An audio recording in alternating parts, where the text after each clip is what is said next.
Hello everyone, welcome back to शिवी स्टडीशिप। और हम यहाँ पर पढ़ रहे हैं history of medieval India, Satish Chandra ji की जो बुक है।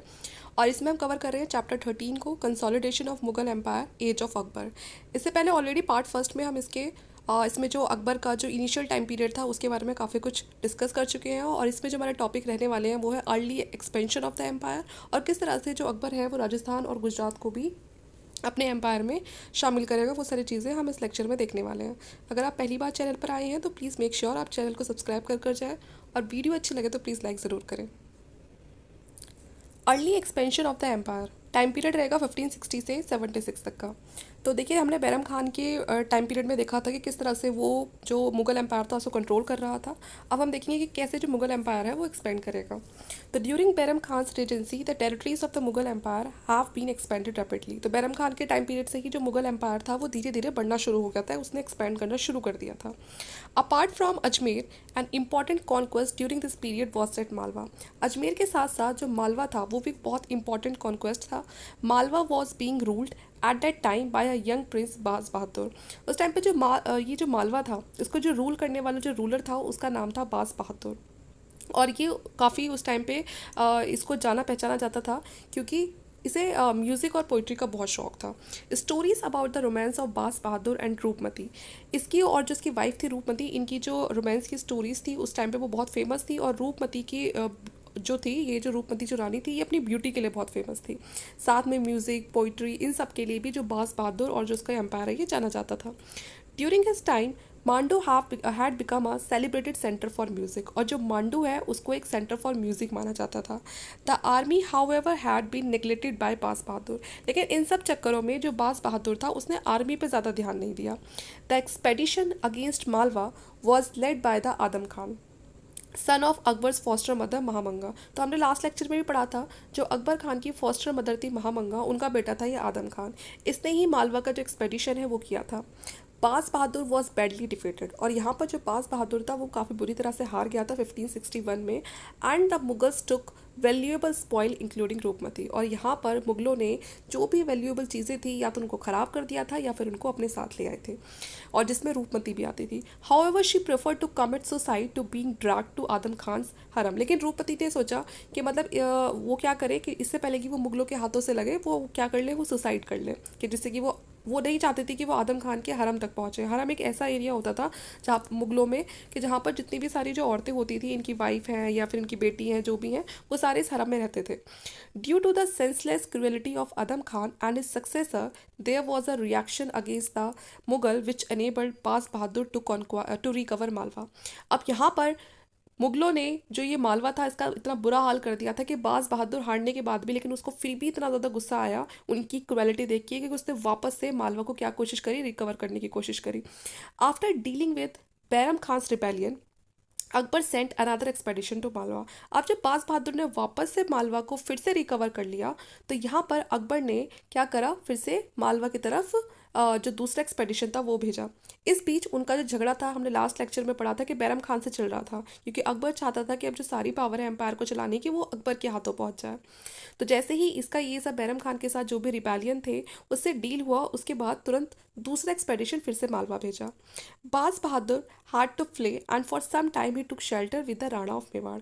अब यहाँ से फिर बाज बहादुर को जब दोबारा मालवा के ऊपर अकबर ने अटैक करवाया, तो बाज बहादुर को कुछ समय के लिए यहाँ से क्या करना पड़ा, भागना पड़ा, और उसे शेल्टर लेने के लिए कहाँ जाना पड़ा, तो राणा ऑफ मेवाड़ के पास जाना पड़ा। After wandering about from one area to another he finally repair to Akbar's court. अब जब वो एक जगह से दूसरी जगह भागता रहा, उसने फाइनली अपने आप को सबमिट कर दिया अकबर के कोर्ट में, और उसने क्या कर लिया, अपने आप को एनरोल करा लिया एज अ मुगल मनसबदार। और अकबर की जो सबसे खास बात ये थी कि अगर कोई उसके पास आ रहा है, उसे माफ़ी वगैरह मांग रहा है, तो अकबर का ये नहीं था कि वो उसकी इंसल्ट करेगा, बल्कि उसको उसके हिसाब से एक रिस्पेक्टफुल प्लेस है उसके कोर्ट में, वो उसको देगा। जैसे कि इसने क्या बना दिया, इसको मनसबदार बना दिया और एक रिस्पेक्ट दी। और यही चाहिए था, राजपूतों को यही चाहिए था, उनकी रिस्पेक्ट मेंटेन रहनी चाहिए। The extensive country of the Malwa that come under Mughal rule, और इस तरह से जो मालवा था वो मुगलों के अंदर आ गया। At about the same time Mughal arms over in the kingdom of गढ़ कटंगा। अब देखो टाइम आता है, अब जो मुगल है अब वो कौन से किंगडम की तरफ बढ़ रहे हैं, गढ़ कटंगा की तरफ। जो ये गढ़ कटंगा का किंगडम था, ये कौन सा एरिया था जिसमें नर्मदा वैली आती थी, और कुछ पोर्शन मध्य प्रदेश का आता था, जो नॉर्दर्न पोर्शन है मध्य प्रदेश का वो आता था। और यहाँ पर it has been welded together by Aman Das, who flourish in the second half of the 15th century। और इस टाइम पे जो यहाँ पर रूल चल रहा था वो किसका था? अमन दास का। ठीक है, second half of the 15th century वाला टाइम था ये। Aman Das had help Bahadur Shah of Gujarat. Aman Das का मतलब ये अमन दास बहादुर शाह जो गुजरात थे उनके काफ़ी फ्रेंडशिप वाले, मतलब एक फ्रेंडशिप रिलेशन था। और इसीलिए जो अमन दास है वो बहादुर शाह ऑफ गुजरात की रायसेन के कॉन्क्वेस्ट में काफ़ी मदद करते हैं। और यहाँ पर बहादुर शाह जब देखते हैं कि अमन दास उनकी इतनी मदद कर रहे हैं रायसेन को जीतने के लिए, तो यहाँ पर वो अमन दास को एक टाइटल देते हैं संग्राम शाह। तो आपने ये नाम सुना होगा, अमन दास सुना हो या ना सुना हो, लेकिन हिस्ट्री में कहीं ना कहीं आपने संग्राम शाह नाम ज़रूर पढ़ा होगा इससे पहले। तो संग्राम शाह नाम ये अमन दास का ही है, जो उसे बहादुर शाह ऑफ गुजरात से मिला था। The kingdom of गढ़कटंगा included a number of Gonds and the Rajput principality। जो ये गढ़कटंगा किंगडम था ये बहुत सारी जो गोंड ट्राइब्स थी साथ में जो राजपूत प्रिंसिपैलिटीज़ थी उनसे मिलके बना हुआ था, और काफ़ी पावरफुल किंगडम ये था। It is set up by the Gonds. It is said that rule commanded 20,000 cavalry. इसमें जो रूलर थे मतलब उसके उनके पास 20,000 कैवलरी थी, और काफ़ी बड़ी इन्फेंट्री थी, 1,000 एलिफेंट्स थे। अब हमें नहीं पता ये फिगर्स कितनी ज़्यादा सही हैं, लेकिन जो दी हुई है वो हम यहाँ पर पढ़ेंगे। संग्राम Shah had further strengthened its position by marrying his son to a princess of famous Chandel ruler of Mahoba. जो ये संग्राम शाह था ये दिमाग से ही बड़ा तेज इंसान था, इसीलिए इसने ना केवल अपनी आर्मी को स्ट्रांग रखा बल्कि इसने क्या कर दिया कि जो उसके बेटे की शादी थी वो भी किससे करा दी? जो चंदेल किंग थे महोबा के, उनसे करा दी। ठीक है ना, उनकी जो प्रिंसेस थी उनसे करा दी। अब वहाँ से भी इसका रिलेशन, क्योंकि चंदेल किंग थे ये भी अपने आप में काफ़ी पावरफुल थे, तो अब संग्राम शाह के रिश्तेदार हो गए हैं, तो अब दोनों पार्टीज पावरफुल हो गई हैं, अगर ज़रूरत पड़ेगी तो ये ज़रूर इनकी मदद करेंगे। दिस प्रिंसेस हुई फेमस एज दुर्गावती। जो ये चंदेल प्रिंसेस थी जिनकी शादी संग्राम शाह के बेटे से हुई थी, इनका नाम था दुर्गावती। ठीक है, this sorry became a widow soon afterwards but she install her minor son. अब देखिए बहुत ही जल्दी क्या हो जाती है, विडो हो जाती है, लेकिन यहाँ पर उनका एक छोटा सा बेटा होता है माइनर सर, उनको ये थ्रोन पर बैठा देती है और उनके बिहाफ पे ये खुद रूल करती है, और कहते हैं काफ़ी बहादुर थी ये जो ये लेडी थी, काफ़ी बहादुर थी। She was a good marksman. बहुत ये मतलब इन्हें गन और ये तीर वगैरह, ठीक है, ये सब चलाना आता था इनको।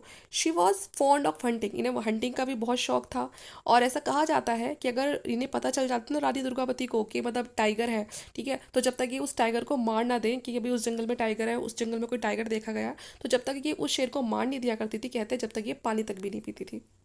इन्होंने बहुत सारी बैटल्स लड़ी हैं, यहाँ तक कि जो उनके पड़ोस में जो बास बहादुर था मालवा का, उससे भी इनकी बैटल लड़ी गई हैं। Okay, these border conflict apparently continued even after Malwa had been conquered by the Mughals. और ये जो दुर्गावती का जो ये मालवा के साथ झगड़ा था ये तब तक भी चलता है जब तक मालवा मुगलों के हाथों में नहीं पहुंच जाता है।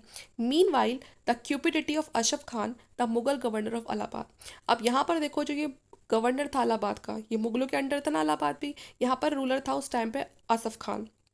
इसको जब पता चला रानी दुर्गावती के बारे में, तो इसे पता था कि वहाँ से बहुत सारी वेल्थ भी मिलेगी, और इसने रानी की जो ब्यूटी है उसके बारे में भी काफ़ी सुना था, जो दुर्गावती की वो बहुत ही खूबसूरत है, तो इसके मन में दोनों ही चीज़ों को लेकर लालच आ गया कि वेल्थ भी मिलेगी और रानी भी मिलेगी। जैसे हमने वो मूवी देखी है ना खिलजी वाली पद्मावती, तो सेम वही चक्कर था यहाँ भी असफ खान के साथ। Asaf Khan advanced with 10,000 cavalry from the side of Bundelkhand. अब बुंदेलखंड की तरफ से ये 10,000 की सेना लेके पहुंच गया। Some of the semi independent ruler of Garha found it convenient movement to throw off the Gond yoke. The Rani was thus left with a small force. जैसे कि मैंने बताया आपको कि जो गढ़कटंगा था उसमें बहुत सारे छोटे छोटे प्रिंसिपैलिटी थी। अब जो ये बॉर्डर पे जो छोटी छोटी प्रिंसिपैलिटी थी ये रानी के फेवर में नहीं थी। क्यों नहीं थी? क्योंकि एक तो देखो इनको पता था कि ये रानी की वजह से आसिफ खान बार बार अटैक कर रहा है, और ऊपर से एक लेडी बैठी हुई है पावर में, है ना, तो यहाँ इसलिए ये लोग इन्होंने क्या करा, इन्होंने इसका साथ ही नहीं दिया, दुर्गावती का साथ ही नहीं दिया, इसको अकेले छोड़ दिया, और इसके पास से फिर छोटी सी स्मॉल फोर्स रह गई, और वो काफ़ी नहीं थी कि ये आसिफ खान को हरा दे। दो वाउंडेड शी फॉट ऑन गैलेंटली। लेकिन उसके बावजूद भी बहुत ही बहादुरी से ये लड़ी, लेकिन उस बैटल को ये हार गई। She was in danger of being captured. अब इसको लगा कि अगर मैं यहाँ पर इनके हाथ लग गई, आसिफ खान के हाथ लग गई, तो क्या ये मुझे ले जाएगा? तो इस चीज़ से बचने के लिए इसने खुद को ही क्या मार लिया, इस खुद को ही चाकू मार लिया, और मतलब इसे खुद ही मतलब ये इन्होंने चाकू से अपनी जान ले ली। Asaf Khan then storm the capital Chauragarh near modern Jabalpur. और आसिफ खान कहाँ पहुँच गया? जो कैपिटल थी चौरागढ़, वहाँ पर मॉडर्न जबलपुर जबलपुर वहाँ पर ये पहुँच गया। So much plunder in jewel gold silver and other things were taken, और अपने साथ बहुत बड़ी एक लूट पाट करके जिसमें ज्वेलरी गोल्ड की सिल्वर की और जो भी वैल्यूएबल चीज़ें वहाँ पर जो चीज़ें थी उनको अपने साथ ले आया। That is it is impossible to compute even a fraction of it, says Abul Fazal. Out of all the plunder, Asaf Khan sent only 200 elephant to the court. Asaf Khan ने एक बहुत बड़ा हाथ मारा था यहाँ से, लेकिन उसके बाद भी उसने एक बहुत ही छोटा सा हिस्सा सिर्फ अकबर को भेजा था उसके कोर्ट में, जबकि इसको सारा भेजना चाहिए था क्योंकि काम तो ये अकबर के अंडर रहकर ही कर रहा है। And retain all the rest for himself, और बाकी सारा इसने अपने पास रख लिया। जो कमला देवी थी, जो यंगर सिस्टर थी दुर्गावती की, कमला देवी है ना, उसको भी इसने कोर्ट में भेज दिया, अकबर की कोर्ट में भेज दिया था उसको भी इसने। When Akbar had dealt with the rebellion of Uzbek nobles, he forced Asaf Khan to disgorge his illegal gain. अब ये बात अकबर को अच्छे से पता थी कि इसने लूट पाट तो बहुत सारी करी है, लेकिन इसने बहुत एक छोटा सा हिस्सा मेरे पास भेजा है, और ये चीज़ें अकबर बिल्कुल बर्दाश्त नहीं करता था, ऐसी मिस्टेक वो बिल्कुल बर्दाश्त नहीं करता था। तो जब उसने उज़्बेक नॉबल्स को दबाया था, है ना, उनके रिबेलियन को यहाँ पर सप्रेस किया था, उसी टाइम पे इसने जो असफ खान है इसको भी यहाँ पर अच्छी मतलब इसको भी यहाँ पर हम कहेंगे कि वहाँ से निकाल दिया और एक अच्छा पाठ पढ़ा दिया कि भाई ये जो भी इलीगल काम कर रहे हो ना, ये मेरे उसमें नहीं चलेंगे कोर्ट में। He restored the kingdom of Garhkatanga to Chandrashah, और यहाँ पर इसने जो गढ़कटंगा था ये किसको दे दिया? चंद्रशाह को दे दिया। किसने? अकबर ने। अब जो गढ़कटंगा था वो अकबर के हाथों में था, तो इसने यहाँ पर किसको बैठा दिया? चंद्रशाह को। चंद्रशाह कौन था? ये यंगर सन था संग्राम शाह का। देखो संग्राम शाह के दो बेटे थे, पहले बेटे की शादी उसने किससे करवा दी थी? दुर्गावती से, जो चंदेल प्रिंसेस थी।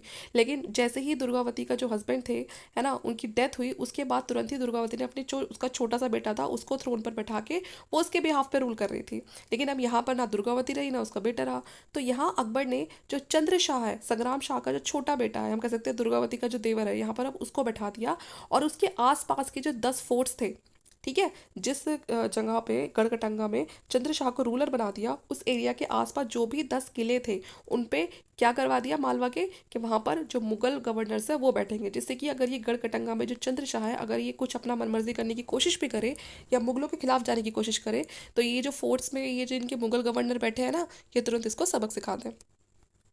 राजस्थान और मालवा पर आते हैं। राजस्थान और Malwa, during the next 10 years Akbar brought the major part of the Rajasthan under his control and also conquered Gujarat and Bengal.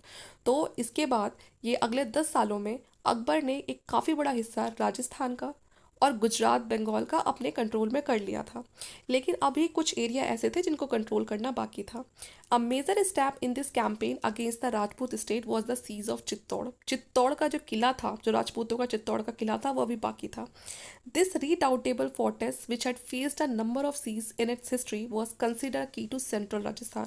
और ये जो किला है ये जाना जाता है क्योंकि इसको ना जाने कितनी बार इस किले पर अटैक हुआ है इसको सीज करने के लिए, और ये राजस्थान का आप सेंट्रल की मान सकते हो। अगर जिसने चित्तौड़ को जीत लिया तो मतलब ये मान लो कि उसने जो राजस्थान का सेंट्रल पार्ट है वो जीत लिया। It commanded the shortest route from Agra to Gujarat. साथ में यहीं से एक छोटा रास्ता निकल के जाता है आगरा से गुजरात तक का। अबव ऑल, और इन सबसे भी जो ऊपर की बात है कि ये सिंबल माना जाता है राजपूत स्पिरिट का। ठीक है, कि अगर जिसने, क्योंकि चित्तौड़ का किला कोई ऐसा वैसा नहीं था कि इसको इजीली इसको भेदा जा सके या इसको पार किया जा सके, तो ये राजपूत स्पिरिट ऑफ रेजिस्टेंस माना जाता था। Akbar realise that without conquering Chittor he could not induce the other Rajput ruler to accept his suzerainty. Akbar को ये बात रियलाइज हो गई थी कि जब तक वो चित्तौड़ को नहीं जीतेगा, ठीक है, तो जब तक वो जितने जो बाकी राजपूत रूलर है उनसे अपनी जो सुजनिटी है उसको एक्सेप्ट नहीं करवा सकता, ठीक है, वो उसके अधीन नहीं हो सकते। Chittor fell 1568 after gallant siege of 6 months। तो यहाँ पर वही अकबर का जो तरीका था वो क्या करा, उसने चित्तौड़ का जो किला था उसकी तरफ से चारों तरफ से उसकी वहाँ पर उसको घेर कर बैठ गए। वो 6 महीने तक ऐसे चला, बिल्कुल उनका खाना पीना सब जितनी भी सप्लाईज थी सब बंद कर दी, और लास्ट में चित्तौड़ को क्या करना पड़ा, भाई अब उसको घुटने टेकने ही पड़ेंगे, खाना पीना कहाँ से आएगा। At this advice of his noble Rana Uday Singh had retire to the hills. यहाँ पर राणा उदय सिंह को समझ में आ गया था किले से ज़्यादा मुझे अपनी जान बचानी ज़रूरी है, तो उन्होंने अपने जो वॉरियर्स थे जयमाल और पट्टा उनके दो इंपॉर्टेंट वॉरियर्स थे, उनके कहने पे जो राणा उदय सिंह से वो रिटायर होकर हिली एरिया है वहाँ पर चले गए और चार्ज किसको दे गए, जयमाल और पट्टा को। बहुत सारे पीजेंट भी थे चित्तौड़ के जिन्होंने अपने किले को बचाने के लिए या अपनी सर्विसेज को प्रोवाइड करने के लिए अपने किंग को, वो भी फोर्ट के अंदर आ गए और काफ़ी ज़्यादा वहाँ पर किले को डिफेंड करने की कोशिश करी। When Mughal storm the fort, अब जब मुगलों ने ठान लिया कि भाई अब इस किले को पार तो करना ही है, तो ये जो पीजेंट्स थे और बहुत जो राजपूत वॉरियर्स थे एक बहुत बड़े नंबर्स में मारे गए, कम से कम 30,000 यहाँ पर जो लोग थे वो मारे गए। तो इसलिए आप देख सकते हो कि यहाँ जब ये अकबर कुछ करने पर आता था तो ये भी नहीं देखता था कि मतलब यहाँ पर कितने लोग मर रहे हैं। The first and the last time Akbar indulge in such a carnage, और ऐसा नहीं था कि पहली बार ही ऐसा कुछ हुआ था, इसके बाद भी बहुत सारी चीज़ें ऐसी होंगी। The Rajput warrior died after extracting as much as vigilance as possible, तो यहाँ पर जितना हो सकता था उतने जो लोग हैं यहाँ पर मारे गए। और फिर हुआ क्या, अकबर को पता था कि मतलब अकबर की जो एक खास बात बोलो आप या ये बोलो कि जानता था लोगों के माइंड से खेलना, ये जानता था। तो अकबर ने क्या करा, जब इसने चित्तौड़ का किला जीत लिया तो इसने जयमाल और पट्टा जो वॉरियर थे जिन्होंने बहुत ही बहादुरी से वहाँ पर लड़े, उनका क्या बनवाया, उनके स्टैचूज बनवाए। ठीक है, और Akbar order 2 stone statue of this warrior and seated, जो कि एलिफेंट पर बैठे थे, और उनको कहाँ रखवाया, जो आगरा का चीफ गेट है वहाँ पर, जिससे कि ये दिखा सके कि जो सामने वाला मेरा भले ही वो दुश्मन था लेकिन वो कितना ज़्यादा स्ट्रांग था, ब्रेव था, और मैं उसकी रिस्पेक्ट करता हूँ। और यही चीज़ राजपूतों को चाहिए थी। तो उनको लगता था कि हाँ भाई चलो कुछ भी है, दुश्मन है लेकिन इज्जत करता है, उसने हमारी इज्जत रखी है ना, हमारी इज्जत छोटी नहीं हुई। तो उस चीज़ से ये क्या कर दिया करता था, सामने वाले को खुश भी कर दिया करता था। या आप ये बोलो कि सामने वाले की जो ब्रेवरी है उसकी रिस्पेक्ट करता था, किसी को छोटा फील नहीं कराता था ये कि तुम हार गए तो अब तुम मतलब तुम उस काबिल ही नहीं थे या तुम्हें कोई पावर ही नहीं थी। The fall of Chittor was followed by the conquest of Ranthambore, reputed to be the most powerful fortress in the Rajasthan. अब चित्तौड़ के बाद जो दूसरा सबसे पावरफुल जो किला बचा था वो था रणथंभौर का, राजस्थान में। जोधपुर हैड बीन कॉन्क्वायर्ड अर्लियर, और जोधपुर तो इससे पहले ही कॉन्क्वायर हो गया था। As a result of this victory most of the Rajput rajas including those of Bikaner और जैसलमेर सबमिटेड टू अकबर। अब ये सब देखते हुए कि भाई ये तो अकबर तो हरा ही देगा हमें, ये सब देखते हुए बहुत सारे जो राजपूत रूलर्स थे जिसमें बीकानेर जैसलमेर, इन्होंने ऑलरेडी अकबर के सामने खुद को रजिस्ट कर दिया और सबमिट कर दिया, है ना। Only Mewar continue to resist, कौन रजिस्ट कर रहा था, केवल मेवाड़ रजिस्ट कर रहा था, क्या वो सबमिट करने को तैयार नहीं था। बाकी जितने भी राजपूत राजास थे जिनकी ये यहाँ पर लोकेशन लिखी हुई है, इन सब ने अपने आप को सबमिट कर दिया था। Gujarat had been in a sorry state of affairs since the death of Bahadur Shah. The fertility of its soil, its highly developed craft, and its importance as the center of the import export trade with the outside world had made it price worth fighting for it.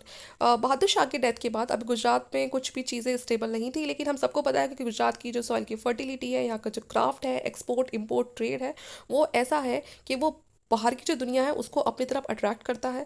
और यहाँ पर जो भी ruler रहेगा उसके लिए बहुत ही किफ़ायती रहेगा अगर उसके गुजरात उसके हाथ लग जाता है तो। Akbar also laid claim to it because Humayun had ruled over for it some time, Akbar ने भी क्लेम करा गुजरात के ऊपर क्योंकि हुमायूं ऑलरेडी इससे पहले यहाँ पर कुछ टाइम के लिए रूल कर चुका था। एंड एडिशनल रीजन और क्या था अकबर का यहाँ पर आने का गुजरात में, Mirza who had failed in their rebellion near Delhi, Mirza को हराया था ना अकबर ने, हमने लास्ट लेक्चर में पढ़ा था कि मिर्जा को हरा दिया था, लेकिन मिर्जा दिल्ली में हारने के बाद वो शेल्टर लेने के लिए कहाँ गया था, गुजरात में। तो इसलिए अकबर चाहता था कि वो गुजरात को भी कॉन्क्वायर कर ले जिससे कि मिर्जा के लिए और कोई जगह बचे ही ना। Akbar was not prepared for such a rich province to become a rival centre of power in, क्योंकि वो नहीं चाहता था कि मिर्ज़ा का उस पर गुजरात पे कब्जा हो जाए और इतनी जो पावरफुल प्लेस है वो किसी और के हाथ में लग जाए और फिर वो आके मेरे सामने खड़ा हो। इन 1572 Akbar advanced on Ahmedabad via Ajmer, Ahmedabad surrendered without a fight, Ahmedabad ने तो अपने आप को सरेंडर कर दिया बिना किसी फाइट के। अब अकबर का जो पूरा टेंशन था वो किसकी तरफ था, मिर्ज़ा की तरफ। अब मिर्ज़ा की आफत आने वाली है और वो कहाँ चल दिया अकबर, अब बरोच बरोडा, ठीक है ना, सूरत, ठीक है। At Cambay Akbar saw the sea for the first time, और जब वो कैम्बे पहुंचा तो अकबर ने पहली बार समुद्र को अपनी आंखों से देखा और वो बहुत ज़्यादा मतलब एक होता है ना मेस्पराइज हो जाना, वो वाली बात हो गई। वो बोट पे भी वहाँ पर उसने बोटिंग वगैरह भी करी।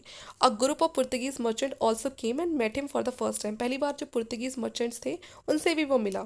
पुर्तगीज़ यहाँ पर इंडियन सीज में इस टाइम पे काफ़ी ज़्यादा डोमिनेट कर रहे थे और वो चाहते थे कि वो भी अपने जो एम्पायर है उसको इंडिया में यहाँ पर पूरा बसाएं, ठीक है। लेकिन अकबर ने जैसे ही गुजरात को कॉन्क्वेस्ट कर लिया, उनके इस जो ये मंशा थी उसको पूरी तरह से फेल कर दिया पुर्तगीज़ की, क्योंकि अकबर ने किसी के हाथों में ऐसे नहीं छोड़ा जैसे कि आने वाले जो रूलर है वो फॉरेन पावर के हाथों सब कुछ छोड़ देंगे। While Akbar's army were seizing Surat, Akbar cross the river Mahi and assaulted the Mirza. Akbar की आर्मी ने सूरत को क्या कर लिया, सीज कर लिया। उसके बाद अकबर ने रिवर माही को क्रॉस करके मिर्जा को असॉल्ट कर लिया with a small body of 200 man which including Mansingh and भगवान दास ऑफ आमिर। ठीक है, तो कौन कौन थे अकबर के साथ, मानसिंह थे और भगवान दास थे। यहाँ पर एक टाइम के लिए ऐसा लगा कि जैसे कि अकबर की जो लाइफ है वो काफ़ी बड़े खतरे में है, लेकिन उसके बाद भी अकबर की का जो लक है वो काफ़ी मतलब साथ दिया उसका। ब्रेव तो था ही, लेकिन उसकी जो हम कहेंगे उसका लक भी उसके साथ था। यहाँ उसकी जान बच गई। अब इतनी बड़ी पोजीशन पे है तो ऐसे खतरे तो उसके लिए आते ही रहते थे। यहाँ पर उसने क्या करा, मिर्ज़ा को पूरी तरह से यहाँ पर उखाड़ फेंका और Gujarat came under Mughal control. However as soon as Akbar had turn his back, rebellion broke out all over the Gujarat. वो जैसे ही यहाँ से वापस चला था, रिबेलियन फिर से गुजरात में रिबेलियन हो गए। Hearing the news, Akbar marched out of Gujarat and transferred across Rajasthan in 9 days bye means of camel, horses and cart. वापस आया वो इन सब रिबेलियन को दबाने के लिए। On the 11th day he reached Ahmedabad, और 11वें दिन वो अहमदाबाद पहुंच गया। तो आप समझ सकते हो ना, मतलब एक बार शांत कर गया, पता चला वापस से झगड़े शुरू हो गए, फिर वो वापस से आया। In this journey which normally took 6 week, इसने ये जो जर्नी थी ये सिर्फ 6 हफ्तों में पूरी करी। ऐसे सोचिए 6 हफ्तों में कैसे पूरी करेगी। उस टाइम पे दिल्ली और ये अहमदाबाद का सफ़र कोई छोटा मोटा नहीं था। और इसके साथ कितने थे, 3,000 सोल्जर थे, were able to keep with Akbar. With these he defeated an enemy force of 20,000। अब यहाँ पर वो आया, उसने एनिमी की फोर्स को हरा दिया। After this Akbar turn his attention to Bengal. अब यहाँ पर अहमदाबाद में सब कुछ शांत हो चुका है, गुजरात में कुछ ऐसा वो नहीं रहा अब खतरे वाली बात। तो अब वो कहाँ उसकी अटेंशन थी, पूरी बंगाल की तरफ। Afghan had continue to dominate Bengal and Bihar. They had also overrun Orissa and killed ट्रोला। अब यहाँ पर जो अफगान थे वो यहाँ पर डोमिनेट करते जा रहे थे बंगाल और बिहार में, अफगान जो थे। तो यहाँ पर अकबर को चांस मिल गया कि भाई ये अफगान बदतमीजी कर रहे हैं, चलो। अब वो कहाँ पर पहुंचा, उड़ीसा पहुंचा, और वहाँ पर उसके रूलर को मार दिया। However in order not to give offence to the Mughal, Afghan ruler had not formally declared himself king but read the khutba in Akbar's name. तो यहाँ पर जो अफगान रूलर थे ना, ये अपने आप को बड़ा वो बोल रहे थे कि हम ही किंग है, मतलब अपने आप को इंडिपेंडेंट करने की कोशिश कर रहे थे। और इनके अपने खुद पे भी फाइट चलती रहती थी अफगान्स में भी। तो और ये क्या कर रहे थे, declaration of independence by new ruler Daud Khan. एक अफगान रूलर था दाऊद खान, उसने अपने आप को क्या कर दिया, इंडिपेंडेंट कर दिया। और यही एक रीज़न बना अकबर को यहाँ पर आने का। Akbar advanced with a strong flotilla of boats. और तो ठीक है, तो अकबर यहाँ पर आया and the Afghan king was believe to possess a large army of 40,000 well mounted cavalry infantry of about 1,50,000 several thousand guns and elephant and a strong flotilla of war boats. If Akbar had not been as careful, then Afghan had a better leader. The contest between the Humayun and Sher might well have been repeated. देखो यहाँ पर जो दाऊद खान था वो पहले से ना बड़ा ओवर कॉन्फिडेंट हो रखा था कि मेरे पास तो बहुत कुछ है और मुझे अकबर से लड़ने की ज़रूरत नहीं है। लेकिन अकबर भी कोई कम नहीं था। अकबर ने वो वाली गलती नहीं करी जो हुमायूं ने करी। हुमायूं ने शेर शाह की पावर को बहुत कम आंक लिया था कि मैं उसे आराम से हरा दूंगा, लेकिन हुआ कुछ और ही जो हम सब पहले पढ़ चुके हैं। लेकिन अकबर ने वो गलती नहीं करी।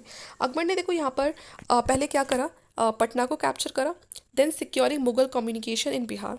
अब जैसे उसका पटना में कब्जा हो गया तो पूरे बिहार पे उसका एक अच्छा कम्युनिकेशन बन गया। अब वो कोई भी मैसेज इधर से उधर पहुंचा सकता है, और बिहार के आसपास का जो एरिया है, ठीक है, उड़ीसा है या बंगाल है, वहाँ से भी वो एक इजीली जो सर्विसेज है वो ले सकता है। ठीक है, अगर अगर उसके लोग बिहार में भी बैठे रहेंगे तो।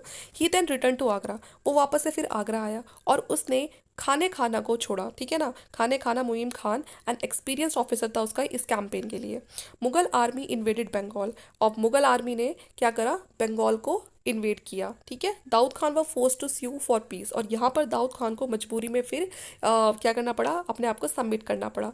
Heroes in rebellion soon afterward, though the Mughal position in Bengal and Bihar was still weak, the Mughal armies were better organised and led in a stiff battle in Bihar in 1576। तो यहाँ पर जो दाऊद खान है फिर से बैटल में आएगा 1576 में, और यहाँ पर ये मारा जाएगा। दाऊद खान है उसे पहले हराएंगे और फिर इसको वहीं के वहीं ऑन द स्पॉट उसको मार दिया जाएगा। और इसके बाद बंगाल और बिहार में जो मुगल की जो पोजीशन है वो स्ट्रांग हो जाएगी। दस ended the last Afghan kingdom in the northern India. और दाऊद खान की डेथ के साथ साथ इस तरह से जो अफगान किंगडम होता है नॉर्दर्न इंडिया में वो पूरी तरह से अब वो खत्म हो चुका है। It also brought to an end the first phase of Akbar's expansion of the empire. तो इस तरह से ये यहाँ पर जो फर्स्ट फेज था अकबर के एक्सपेंशन का उसकी एम्पायर के लिए, वो यहाँ पर एंड हो जाता है। तो यहाँ हमने देख लिया उसने कैसे अहमदाबाद को जीता, मतलब गुजरात को कंट्रोल कर लिया, राजस्थान को कंट्रोल कर लिया, यहाँ पर बंगाल को कंट्रोल कर लिया। तो किस तरह से करा, और अकबर की ये चीज़ थी कि वो ये ऐसा नहीं था कि वो सारी चीज़ें खुद ही लड़ने के लिए जा रहा है, हर जगह खुद ही बैटल करा, नहीं। वो वहाँ पर एक ऐसी कंडीशन बना के कि हाँ अब चीज़ें थोड़ी कंट्रोल में है, और फिर वो वहाँ से वापस आ जाया करता था, और वहाँ पर अपने किसी लॉयल और जो कोई ब्रेव ऑफिसर है उसका, उसको छोड़ दिया करता था कि बाकी चीज़ों को वो संभाल लेगा। तो इस तरह से जो अकबर है वो अपनी फाइटिंग वगैरह है वो किया करता था। अब नेक्स्ट लेक्चर में पढ़ेंगे अकबर के एडमिनिस्ट्रेशन के बारे में, कि अकबर का जो एडमिनिस्ट्रेशन था वो कैसा था। ये लेक्चर आपको कैसा लगा प्लीज़ कमेंट करके मुझे ज़रूर बताइएगा। वीडियो अच्छी लगे तो प्लीज़ लाइक करना। आप चाहे तो मेरे टेलीग्राम ग्रुप से भी जुड़ सकते हैं, वहाँ पर आपको ये सारे जो नोटिफिकेशन है, वीडियोज़ के लिंक है, वो टाइम पे अवेलेबल हो जाएंगे। Thank you.